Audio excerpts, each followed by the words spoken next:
now we'll be moving on to the briefing for the EDI Fund. I will pass it to Raina Hightower for a committee overview and introduction of the panel. Good afternoon, Madam Chair and members of the County Council. The Economic Development Corporation and the Financial Services First Corporation will provide a briefing on the EDI Fund to you today. We have President Watson here, we have President Medley here, and we have Mr. Andre Plummer. President Medley and Mr. Plummer will be providing the presentation.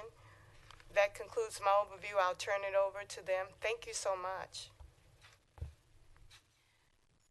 Good afternoon, Madam Chair, Mr. Vice Chair, distinguished members of the Council. We're thankful for the opportunity to provide this EDI Fund briefing. Going? Okay. And joined here by my colleague who will get us started. All right. Good afternoon, Madam Chair, Council members, and constituents. My name is Andre Plummer, Financial Service Program Manager at Prince George's County Economic Development Corporation. And I appreciate the opportunity to provide this briefing of the Economic Development Incentive Fund, better known as the EDI Fund. As you all may know, the Economic Development Incentive Fund was a one-time appropriation from the county's budget back in 2011 of $50 million. What this program was designed to do in three parts: attract businesses, retain businesses in Prince George's County, as well as expand businesses in Prince George's County. On an annual basis, the program has the ability to lend up to $7 to $11 million. If we go to the next slide. Why is it needed? In a myriad of ways, but more specifically, this program was designed to really right-side the issues of the reliance on property tax for Prince George's County. So to grow the commercial tax base is one of the tenets. Also to bring the county forward out of the Great Recession. Obviously, that was a difficult time, and for finding financing opportunities. This program also allows for Prince George's County to compete with our neighboring jurisdictions, most notably Northern Virginia, Montgomery County, and the like. And this is an investment that was made, obviously, only through Prince George's County. There was no participation from the state from the initial appropriation. This next slide really gives a backdrop of what was happening. This is a snapshot prior to the appropriation of the fund. As you can see, Prince George's County was behind with our neighboring jurisdictions, Montgomery County, Howard, and Anne Arundel County, and how we were responding to jobs on a percentage basis. So you can see that industry-wide, Prince George's County was failing behind.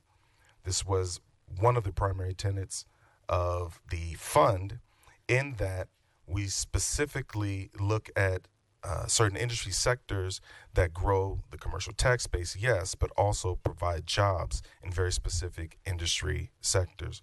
Most notably, healthcare, IT, business services, government services, manufacturing, and most recently, research and development.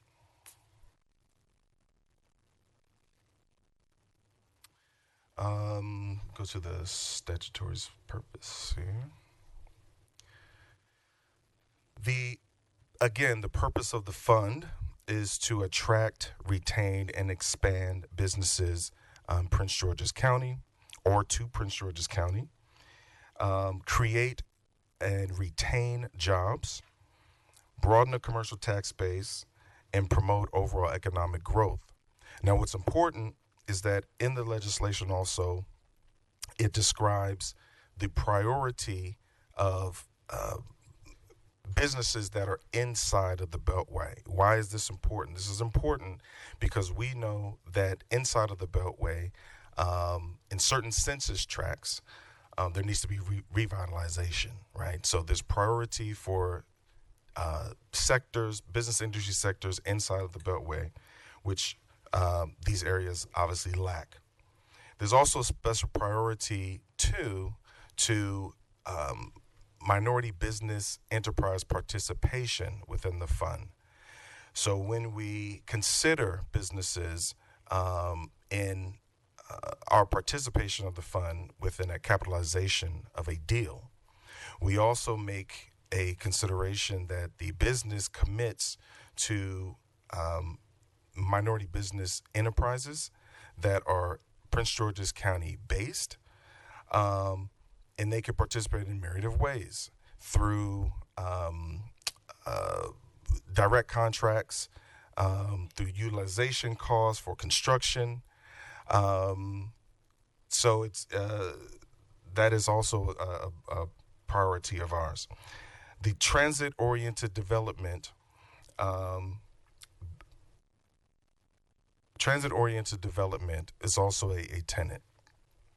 This is important because we focus, when we do opine on deals, we look at the overall impact, obviously inside the Beltway in certain industry sectors, but also as it relates to transit-oriented development. This is significant in that it provides density.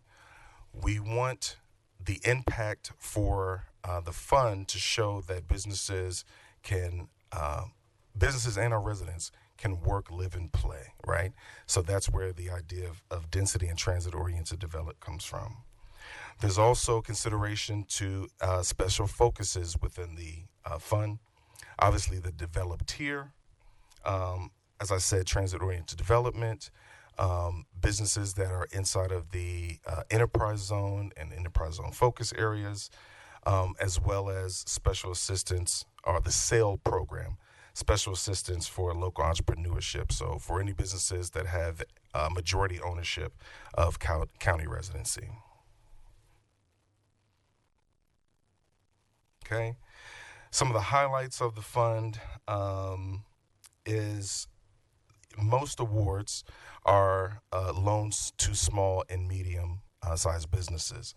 That's not to say that we don't consider loans for large scale businesses or how the SBA defines large businesses, but there is a special focus on small to medium. Again, the transactions that involve significant jobs that are competitive, that are in competitive industry sectors, are considered for conditional loans. The program makes conventional loans, conditional loans, and grants. And Ms. Medley will kind of elaborate on that. But again, another highlight is to grow the commercial tax base, retain jobs, and make sure that the fund is still kind of within the framework of how the statutory and the legislation describes it. And we prioritize, obviously, with the county's economic strategic action plan as well. Okay.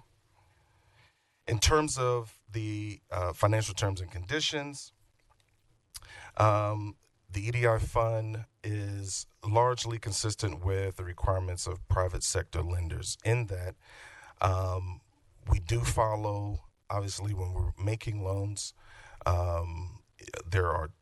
we negotiate terms, typically within 4 to 5% of a prime rate, preferably loans that are $250,000 minimum. And again, there's no maximum. Obviously, we look at how much the fund is appropriated for an annual basis, the balance of the fund, so on and so forth, when we're negotiating those things. All loans are collateralized and secured. There's also an application fee.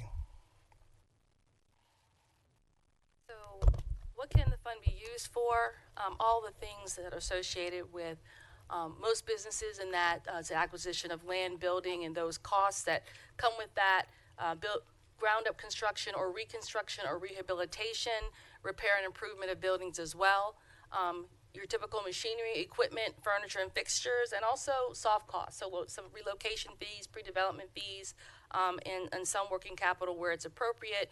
We do very little of that because we want to trace every single dollar and what it's being used for. So some of the project requirements and the priorities. Again, you heard Andre talk about job creation and retention, and we're looking at the most recent 3 years once the project is completed.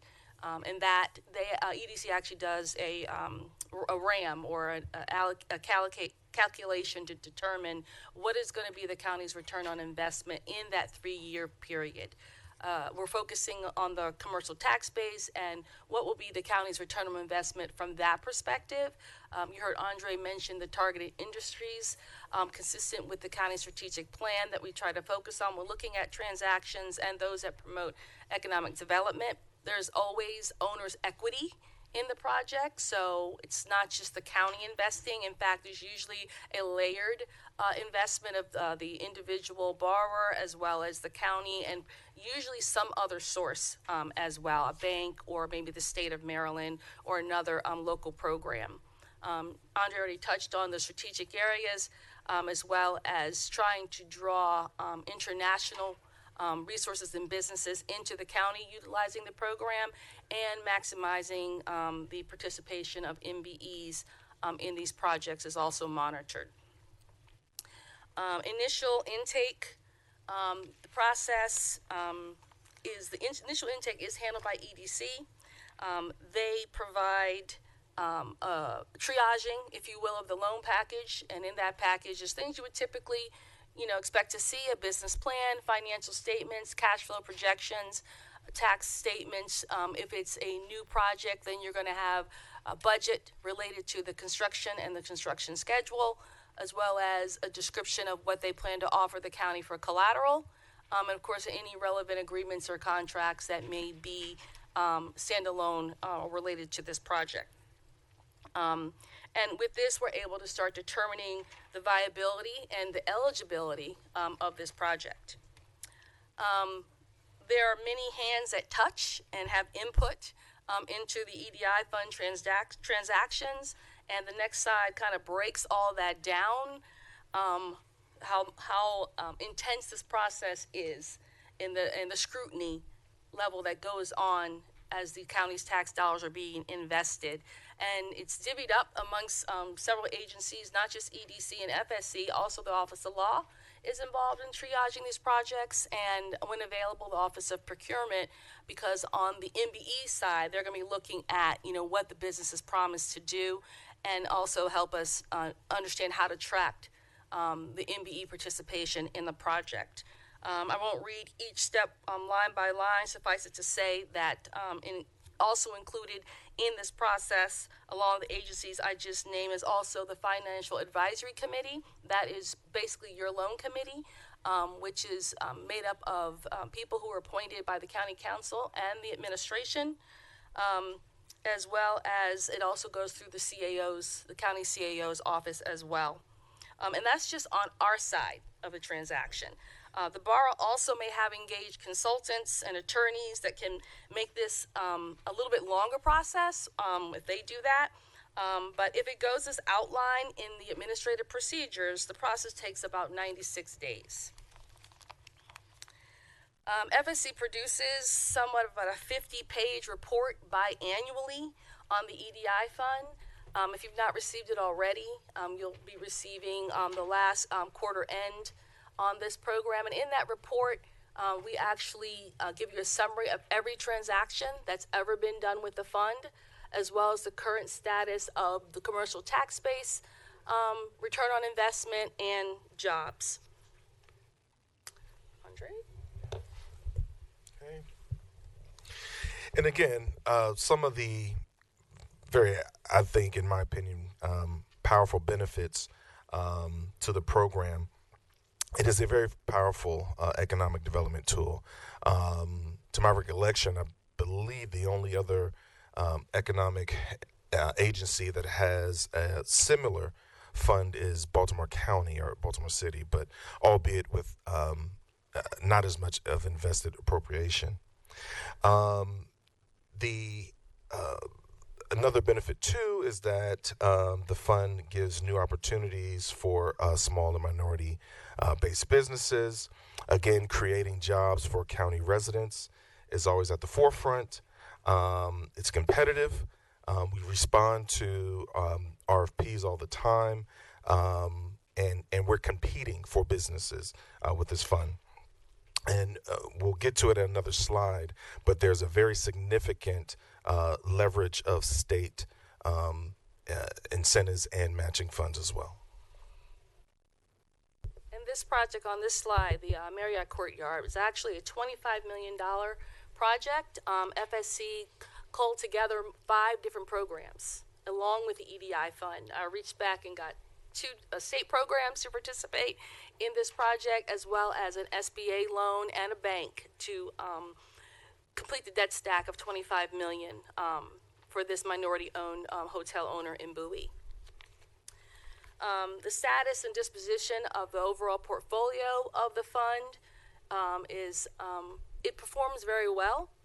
There are a few that went into workout that are now with the law office, and they're handling that at this time. As Andre mentioned, there's loans that are being, at any given time, there's conventional loans, conditional loans that are still going through compliance, and we're verifying whether they in fact are doing what they promised the county they would do, and if they're doing it on a timely basis based on the loan agreement. And many have already paid in full already with the program or been forgiven because they did meet the requirements set out in the loan agreement and did what they said they were going to do, what they promised the county. So altogether, there's been 72 projects that has leveraged $1.3 billion in overall outside investment after the county making an investment of $53.7 million. And it was initially seeded as a $50 million incentive fund. So why have we loaned 53? That's because the money revolved back in. Yeah. And so we're able to re-lend it over and over again. And collectively, the program has helped support the retention of over 6,300 jobs and created over 8,600 jobs. Just another example of a conventional loan that's been repaid by a minority-owned woman in Oxon Hill. This was an architectural firm, and it also, because they were a county resident, got to take advantage of the SAIL, or the Special Assistance for Local Entrepreneurs program. And that just means that there's kind of special handling, you know, for projects that involve county residents. And Andre? Here's the CMBE goals participation that is involved in the program's process. EDC is the intake. Also, what I do is I provide the initial letters of intent and or proposals. Within that, there has never been a time where a proposal has been executed and CMB participation was not involved. As you can see from the slide, 45 out of 62 projects have a CMB goal.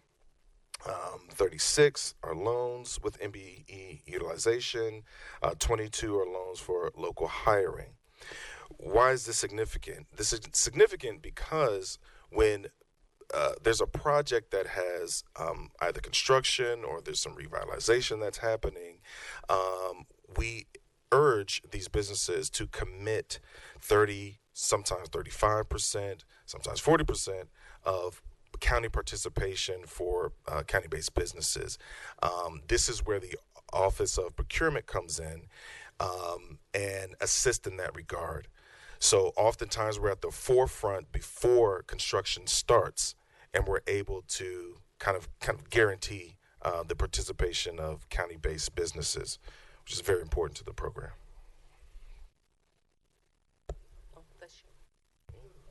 Okay.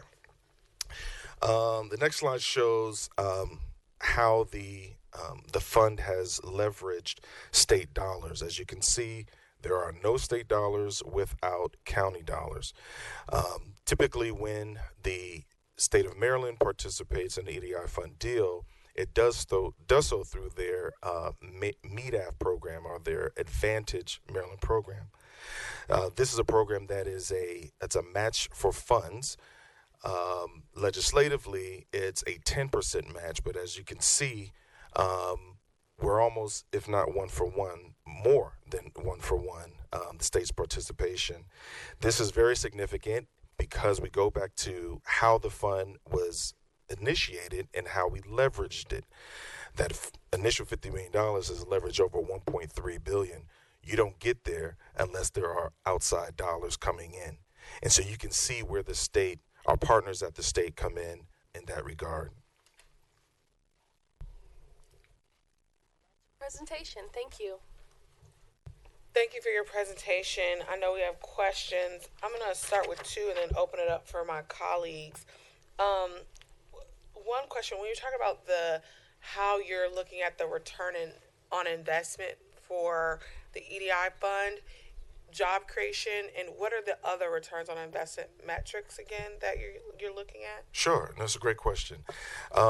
One of those is our jobs. We use a RAM allocation model, it's a resource allocation model, in that what it does, it extrapolates the, let's say, construction cost, the industry sector, where geographically in the county where where the project resides, if there are any asset or asset classes that can be included, any expenditures, right? We're able to calculate that, put this into the RAM, and what it does is it gives us an output. For an example, obviously a project that may have a commercial real estate component, that's a large kind of tax receipt for us in the program. So we'll include that. Along with that may be construction. So we'll include that. We'll include the jobs, again, where the project resides. And typically we look at anywhere between 3 to 5 years return on investment from our initial contribution towards a project's capitalization. And I wonder, because I guess I'm understanding you're taking multiple factors to calculate the return on investment, but if we just wanted to look at, for example, tax revenue created, can we just source out that? If I just wanted to see the return on investment. Yes. Okay. I think if we could get a report, I would be curious on. It's done. It's Okay. already done. This is the quarterly report we provide to the council. Just on twice tax. a year. There's Okay. a whole section on the increase on the return on investment just for taxes. Just for taxes. Okay. I'm gonna go look at that. Can you make sure they send that the clerk's office again to all council members, the report, so we could see that? And then the other question, and this might be also in that report, is it that it lists out the total of every single organization and the dollar amount? Every single loan, Entity? every single entity, what were the taxes before their investment and what they are after. And just, so say the name of the business, how much they were given, and then that specifically taxes and other return on investments, all in that report. Yes, if there's personal property as well, that's also in the report. Okay. And we talked about this a little bit when we met and it'll come up in a bill that will be before the council, I think in another week or so, is trying to figure out how we can strategically use this fund in a way that targets the industries that we're not seeing historical investment. And for my legislation in particular, it's looking at sit-down, fine dining restaurants, which historically have not seen an investment from the fund. So I just wanted to hear more about the strategy, because I remember the last time I looked at the list, some of the investments seemed random to me, right, when it comes to an industry and impact and need. So I'm wondering what is the overall strategy around how we're investing to really either hit target industries. Are we doing that? And is there a way we can be doing that better? No, great question. I think we can always pursue avenues where we could be better. But to answer your question, there is a rhyme or reason. I'll say that. As kind of initial intake, what I do is we stay as close. Well, I'll say we try to mirror how or align ourselves with how the county looks at overall economic development. Within the strategic action plan, it was designated that certain industry sectors have greater economic impactfulness. So, for example, healthcare, hospitals, the jobs that are related to that, not only directly but ancillary.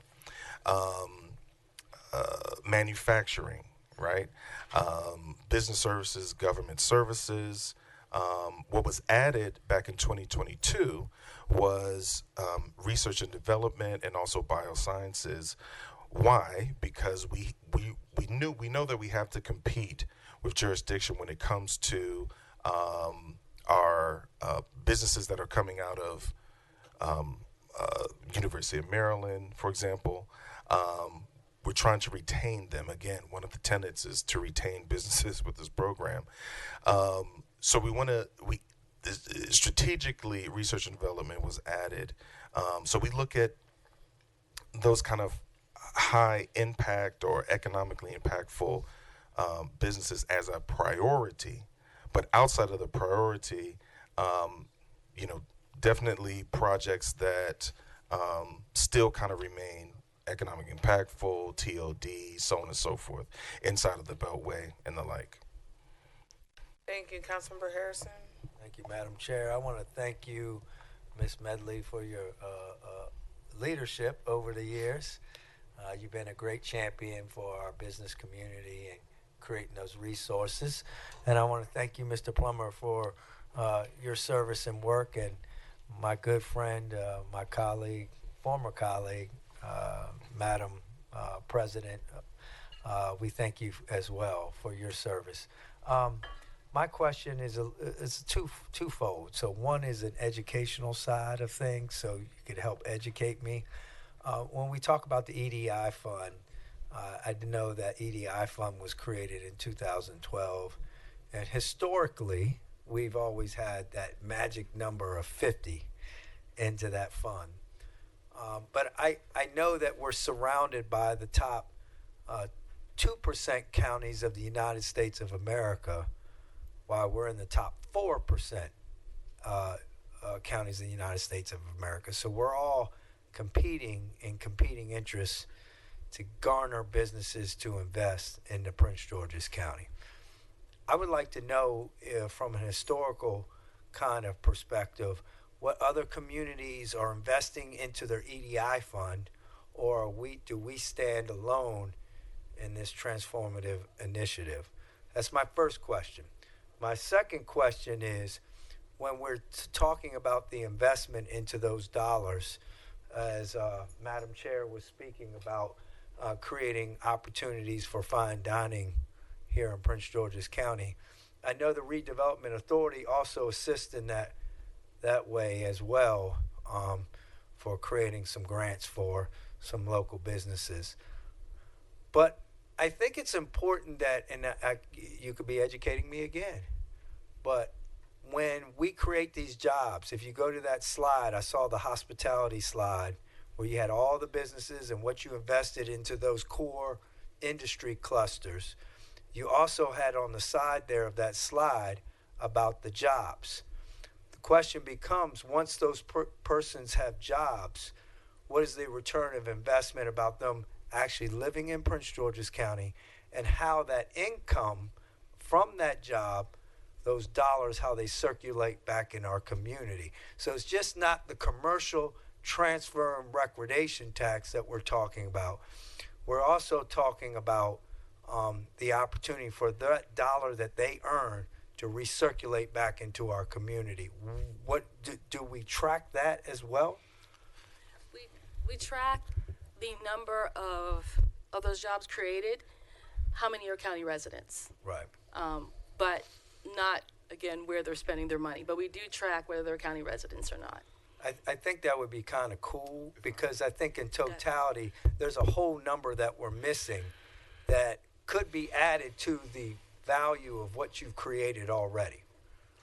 No, it's a great question. I just want to jump in. So, in terms of kind of the return on investment with the jobs, there is a percentage share to a certain extent. The revenue from income tax goes to the state, right? So we don't necessarily see that, but what we can track is the commitments of the projects and those businesses that are affording those new jobs and or new positions to Prince George's County residents.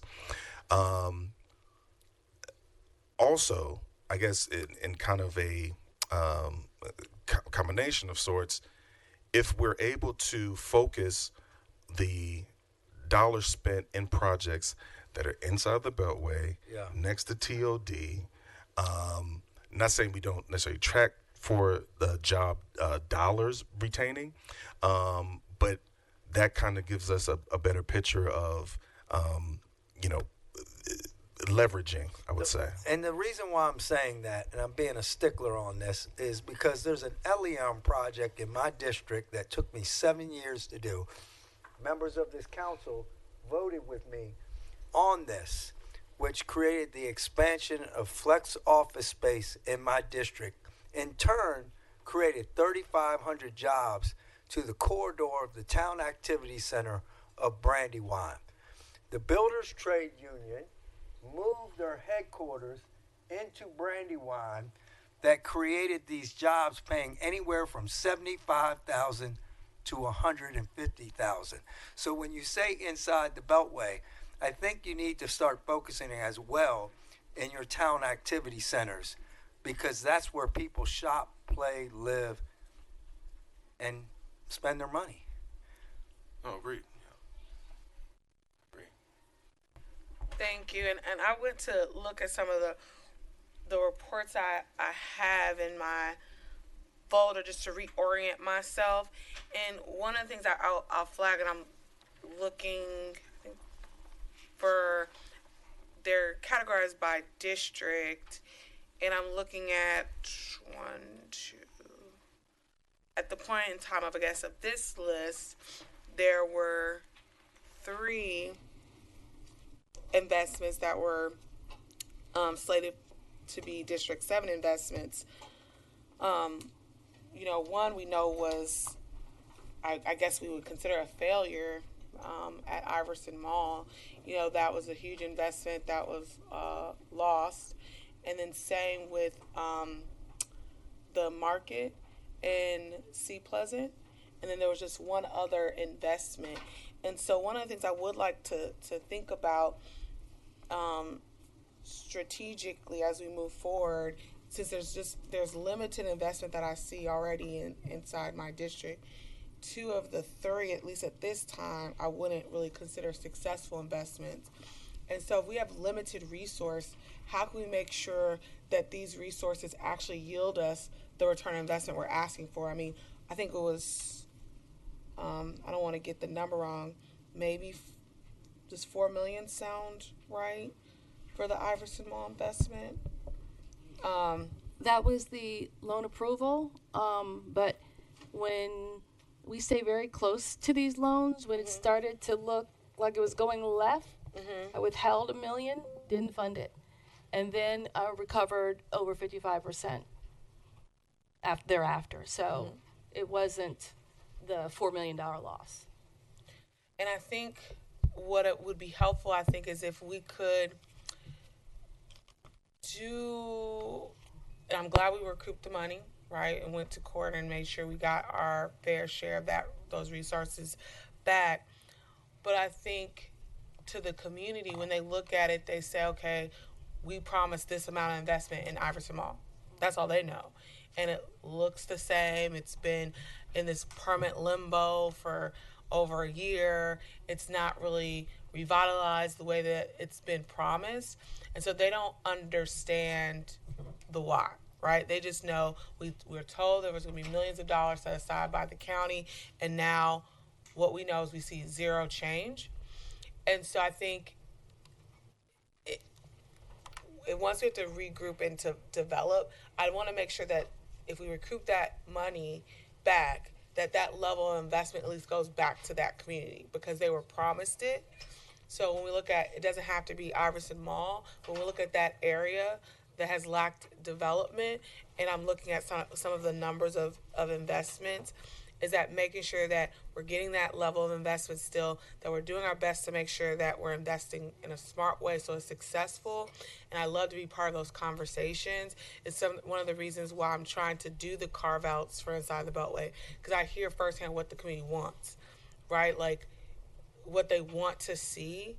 And I just think we could do better at making sure that we're delivering on them. Because if I see 2 investments in my district and 2 were not successful of the 3, it makes me concerned. Because I don't want us to be investing inside the Beltway, but maybe we're not making the smart decisions on which projects we're picking.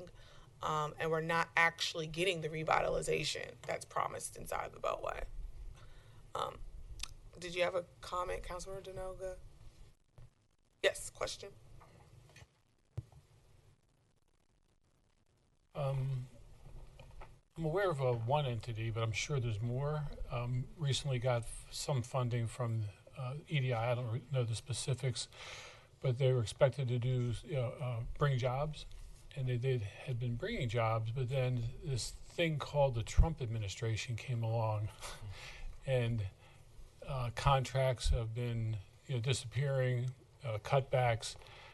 So I'm sure that they're having difficulty keeping up with their promises. How are you dealing with federal cutbacks and the impacts that has on entities that made promises? No, it's a great question. I guess there's context to be given. Now, I don't know this specific project you're referring to or business you're referring to, but just on a general basis, decisions are made through committee, obviously, our credit committee internally. If there are obviously economic impacts that are outside of the business's control, we'll revisit that through committee and make adjustments, whether it's remodification or whether adjustments to the jobs or performance criteria, so that it won't be as detrimental to the business. Okay, thank you. Yes, Councilmember Bouquet. Thank you. I just wanted to ask, and I want to thank you before I ask these questions. Ms. Medley, I want to thank you so much because you have been so open. So, every business I send, and I know I've been sending people every week almost, and you have been very great in trying to engage them, so I do appreciate you. I do want to know, and I know this has been to 2012, so I wanted to say, what percentage of the businesses that receive funding are no longer functioning right now? Do you have that data? Percentage, we have a list of those businesses in the report. Percentage wise, I believe it's less than 10% that have ceased functioning in any capacity. I mean, Iverson is a big one. It's still there. It's still functioning, not at the redevelopment everyone expected or anticipated. But there are very few that have dollars have been invested and now they're gone. Like you mentioned, the boutique grocery store. There's literally a handful of those that the business just doesn't exist anymore after the investment. Okay. And I will say, do you mind sort of doing profiles, highlighting some of the successes that we can see more than just like a list? But I think one of the issues we have is that when we put out that we have had this EDI fund, we get so much pushback from the community saying, I don't know anybody who's gotten that, or we haven't gotten anything. So I do think that it helps us if you all are able to highlight the success stories so we can see it, because I've been skeptical myself. We can definitely put together a success story lookbook. And also, just going back to what Madam Chair mentioned as far as having a heads up on, what is about to be funded. Before a loan is funded, the council does receive that heads up and a summary of the transaction and how much is about to be invested and into what district. And then we receive a council concurrence letter, so we're assuming you know, but if there's a way we can elevate the awareness, just let us know how we can do that more readily. Yeah, and I think the issue would be more front-facing because, most of us don't want to say no to an investment, right? That's coming down really like it's coming down from the administration to the council for small businesses, and that also impact other people's districts, right? We try to be mindful of that, but I'm not at the forefront of the conversation where I don't know how many you guys are like, we're going to invest in 10. That's what we're thinking at this amount. And this is the industries we're thinking about. Like, if we could be involved in the front end of the strategy, like I said, on this list, and again, maybe there's been more since the list I'm looking at, there's only 3 in my district. I have no control. I can't amend what you send back down, right? Mm-hmm. And so if I'm not included on the front end, is my district getting forgotten? Or do I just have to vote down other people's investments? Not put them on the agenda, make sure that people hear me clearly. I want to see investments for District 7. I don't want to do that. I just want us rather to be included on the front end to see how we can helpfully push more investment so that it doesn't seem like it's prioritizing some parts of the county more than others. You bring up a good point. This is something that I always kind of have to reiterate with the program because there is a contextual piece to this and an understanding of what is considered how and kind of when, right? As kind of initial intake, I get a lot of the calls, right? I field a lot of it. There's over, and I probably get you the number in terms of applications. Obviously, there's way more applications than there are kind of submitted applications, then submitted applications, and then those that kind of make it to committee. So the fund is not very, how can I say, maybe we don't look at it as myopic as what specific district an application is coming in at, more so how economically impactful is the project. Now, if an economically impactful project is within a specific district, then obviously, yes.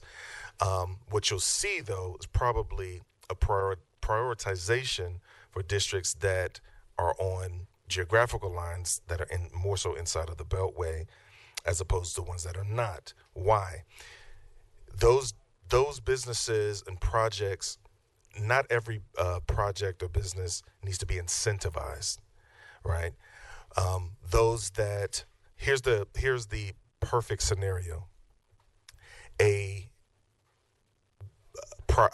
priority industry sector business inside of the Beltway that has minority participation, whether it be through suppliers, vendors, or subs, that has a significant number of jobs, and leverages outside dollars. That's the perfect storm. Is it like that every time? Absolutely not. And we do participate in those projects that don't kind of fit those performance metrics or criterias. Unfortunately, we don't kind of, I don't know, pick and choose in terms of what district. Thank you. Yes, Councilmember Adams? As I look at this, a quick question for you is, what do you consider truly a small business? I mean, what is that lending amount, or is it the size of the business when you say a small business? It's the size of the business. We usually typically use SBA standards. And so there's certain NACE codes that are determined usually by the number of jobs and or the amount of revenue. So depending on the NACE code definition, it being small based on that. That's a barometer. That isn't like a rule. And so, we're also looking at, there's a part of the EDI Fund legislation that talks about but for, right? So while a business may be defined as small, but their NACE code allows them to have, $20 million in revenue because that's their NACE code. What's usually going to get them out of the EDI fund is the but for. They don't need the money. We don't need to incentivize them. However, on the flip side of that, if that business is going to bring 3,500 jobs to the county, that might be something the county wants to incentivize. And then we're going to be looking at, okay, what is the use of the dollars? You just want to welcome to the county, situation, or is there really a gap in the financing that the county participating in it will make the difference in whether those 3,500 jobs come or they don't come? Okay, have you entertained much on the area of joint ventures, of collaborating small businesses looking at trying to do? Have you supported joint ventures? Like joint ventures, do you mean the county in an ownership position with another owner? No, just different businesses coming together. Opportunities. Yes. So, well, I don't know if we're able to. It was this. No. Oh, this? Yeah. Was it approved or did it talk about it? That's bad. Okay. Great question. So the idea, Councilmember Adams, is to leverage, obviously, dollars, investment, but also other entities and participation of other entities. So, like we showed in the slide, obviously the state, investment through opportunity zones. Most recently, we approved a. Okay, I can see that. Okay. Restaurant. Are we able to say that restaurant?